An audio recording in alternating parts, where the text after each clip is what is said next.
Welcome to Carbon Compass by Brundtland, where we explore meaningful conversations around driving South Africa towards a more sustainable future. This podcast is brought to you by Brundtland, where we use our in-house expertise to break down complex climate and sustainability topics in a way that is accessible and actionable. Brundtland is a purpose-built consultancy committed to empowering people to create a sustainable planet. We help key stakeholders navigate the complexities of a carbon-constrained world while balancing the needs of today with the ability of future generations to meet their needs in a responsible and equitable manner. Having successfully issued and commercialized over 7.5 million carbon credits across various sectors and technologies, Brundtland has established itself as a leading carbon revenue generation partner in South Africa. My name is Dumo, Shezi, a sustainability consultant at Brundtland, and I'll be your host for today's episode. We are joined again by Henk, one of our partners and head of the carbon finance business. With over 20 years of experience within the carbon industry, Henk brings deep knowledge into how the carbon market is evolving both in South Africa and globally. We will be unpacking the state of the carbon market in South Africa over 2 episodes. In the last episode, we introduced the South African carbon market, as well as some of the drivers such as carbon tax and the COAS system. In part 2, we will discuss our view of the forecasted supply and demand and what might influence both sides of the curve. Before we get started, I have another icebreaker for you to get us going. So, for today's icebreaker, we will play 2 truths and a lie. Are you familiar with the game? Yes. Sure. So just to quickly explain how it works is that I will give you 3 options to a question and you need to guess which one of them is the lie. All right. So obviously with your level of experience, you must have come across a wide range of carbon credit project types. Can you guess of these 3 options, which one would not be registered under the VCS? So A, savanna grassland fire management. B, feeding cows a specific type of seaweed. Or C, using algae-based paint in office buildings to absorb carbon dioxide. Oh boy. I think number 3. That is correct. Oh, okay. Here we go. Good start. Yes. So while this innovation does exist and has been marketed as a carbon capture technology, no methodology exists to accommodate that. Moreover, some skepticism exists for the permanence of the emissions reductions and how to measure that appropriately. I think it's still a creative project idea, right? It is. And I'm assuming kind of as the market matures, there'll be a lot more creative projects that would need the VCS and all the standards to kind of catch up. I have to say that when they first brought this project idea about changing the food for cows, which will result in less emissions, I was also slightly skeptic, but apparently that has caught on. So let's see how we do with the algae paint. Exactly. So now that we're all warmed up, let's dive into the episode. So Brundtland has been doing supply and demand forecasting since 2022, am I right? Yep. To give our perspective on how the market for the carbon credits will evolve based on recent developments. We introduced some key drivers in the last episode to set us up for this discussion. But could you give us a quick recap of how these variables might influence the supply and demand for carbon credits more broadly? Yes. Yeah, thanks, Dumo. First of all, it is for specifically focused for carbon credits, not for voluntary use, but specifically for offsets, carbon credits used as offsets against the South African carbon tax. And what we looked at is, well, which sectors would be covered under the carbon tax, which entities within these sectors would participate in that, and, what level of offsets would they be allowed to use? Mm-hmm. This 5% or 10% or now increased to 10 or 15%. And what sort of the uptake would be within different sectors. You can imagine that in certain sectors, although there are 100 participants that could buy offsets, half of the companies either feel it's not worth their while or are unaware of the system, and that would change over time when it becomes more of a sort of a built-in aspect of doing business in South Africa. That's on the demand side. The supply side, we looked at all the different project types and all the different carbon standards that would generate eligible credits under the system. And we assessed which project type would generate what quantities of credits over time. That's how we got to the demand supply balancing model for the COA system. And so I believe we looked at supply and demand for carbon credits in South Africa against 3 future carbon market scenarios. Could you break those down for us? Yes, we had sort of the business as usual scenario where we would carry on as we currently are doing as a country. We don't change anything to the offset components or any of the policy aspects of the carbon tax, and we carry on along the sort of the medium trend trajectory of the NDC. We had the green South Africa scenario, whereby we as a country would be very much focused on reducing the national footprint. So we would take the lower bound of the NDC for the modeling exercise on the demand side, and we would take a very positive look when it comes to all sorts of project types that would come to fruition on the supply side of things. And we would increase the allowed offset components to 20 or 25% of a total footprint. Then we had what we call the grey South Africa scenario, which is sort of the angle whereby the country sort of moves away from focusing on climate change mitigation and takes the whole NDC process less serious. And we would take the upper bound of the NDC trajectory. We would not change any or increase any of the incentives on the offset side. And those 3 scenarios we sort of modeled through and compared the outcomes of these three scenarios. I see. So business as usual, a proactive green South Africa and a more reactive South Africa, basically. So digging deeper into the results of the modeling, when does demand tend to peak in each of these scenarios?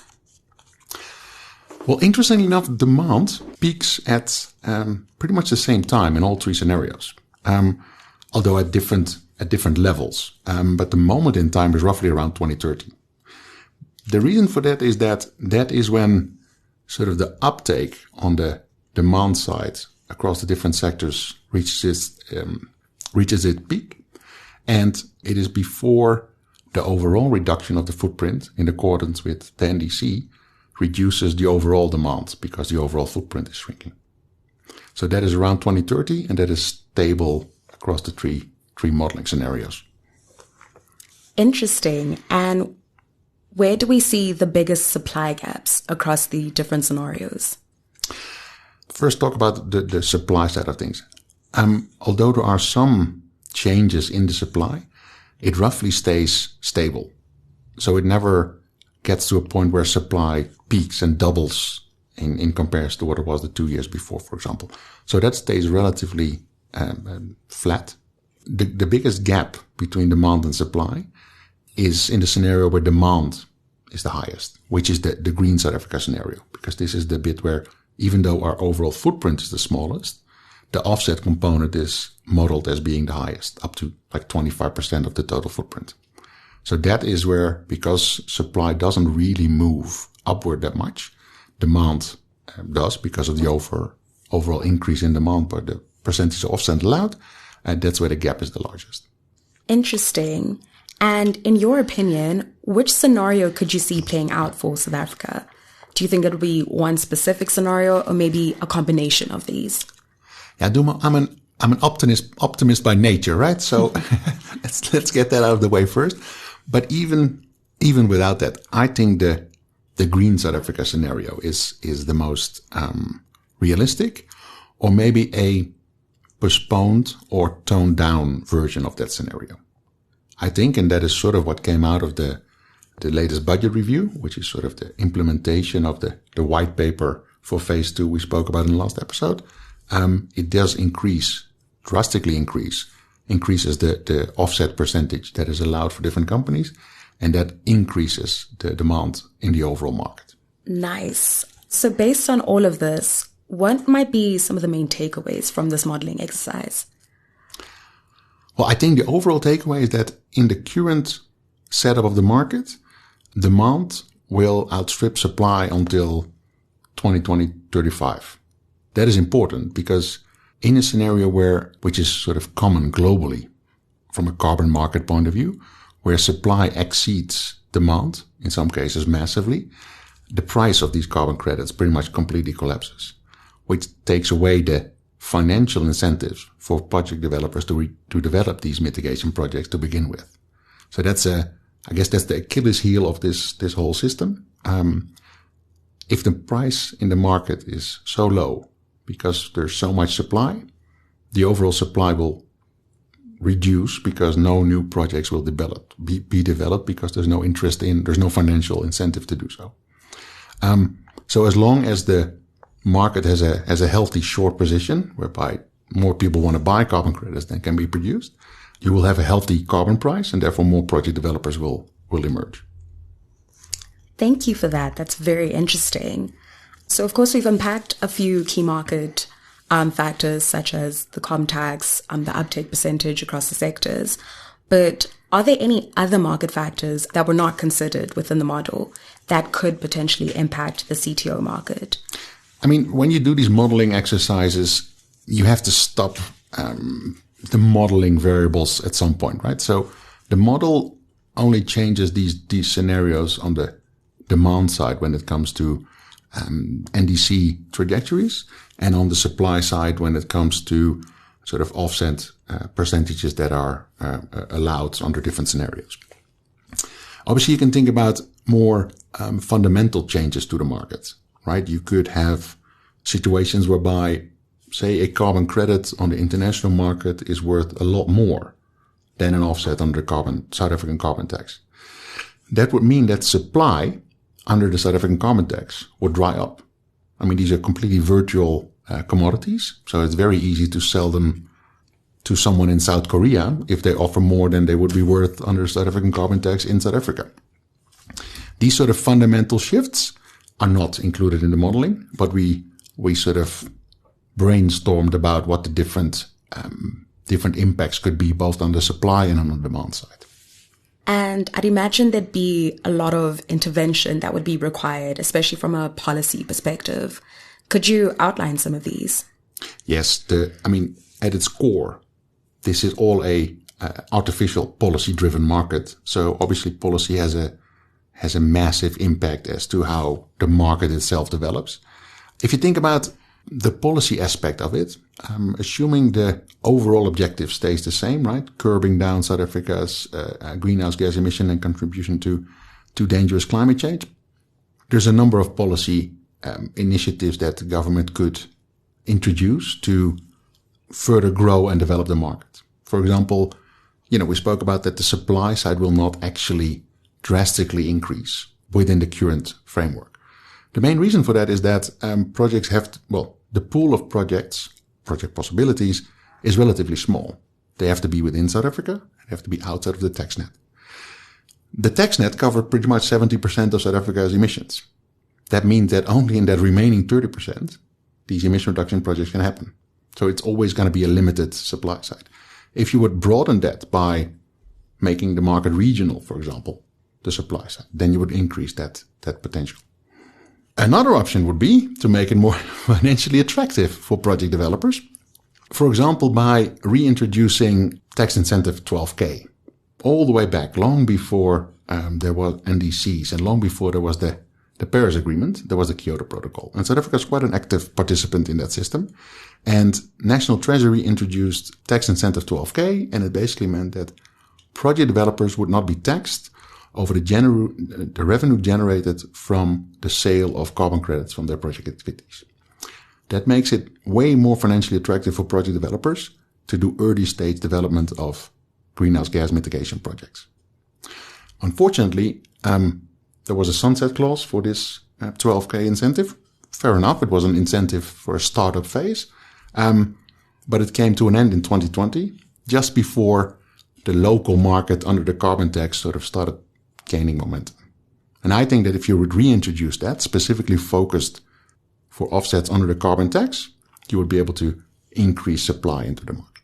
Thank you. So a lot of these factors, both market and policy factors, are largely out of the control or out of the hands of a lot of the suppliers. Is there anything that the private sector at a business level can do to kind of unlock some of this market? I mean, in a way, the demand side of the market is also the private sector, right? So the government sets the policy framework. It sets the tax. It sets what is allowed as an offset against the tax or not. But these are still private entities that pay the tax. So I think from that part of the spectrum of private entities, I think a deep awareness that climate change and therefore climate change mitigation legislation is not a temporary occurrence that will disappear with the next administration. Look, it might differ in priority depending on the choice of the electorate. But fundamentally, climate change will increase until we decrease our emissions. So that policy, that fundamental understanding that this is a long-term thing here to stay and that it's a business imperative to reduce your own emissions or to find some form of structure where you can offset your emissions is permanent. On the supply side, from a carbon credit development point of view, I think more bold action, right? If project developers and investors in project developers look at a project purely from what are the chances or what are the possibilities that the carbon credit component of the project will be unsuccessful, you'll just not get there. We get approached by project developers that we spoke to a decade ago and said, yeah, but we should have done the carbon credits then. Yeah, that's correct. And now you missed the opportunity, right? So I think that's a fundamental thing, that if you produce something that is almost by definition valuable in the future, you should pursue that instead of analyzing it up to the point of extinction. Great. And that brings us to the end of today's conversation. A big thank you again to Henk for sharing his insights on all things supply and demand for the South African carbon market. And again, a big thank you to all our listeners for tuning in. We uncovered kind of supply and demand across a variety of scenarios and found that the market will be short for at least up until 2030, presenting a very opportune time for for some suppliers to get into the market. And in the next episode, we will continue our conversation with Jan Willem Timmer this time, a principal consultant at the firm, who will take us through the carbon border adjustment mechanism and its implications on South Africa. In the meantime, please be sure to leave a review or share this episode to grow our community.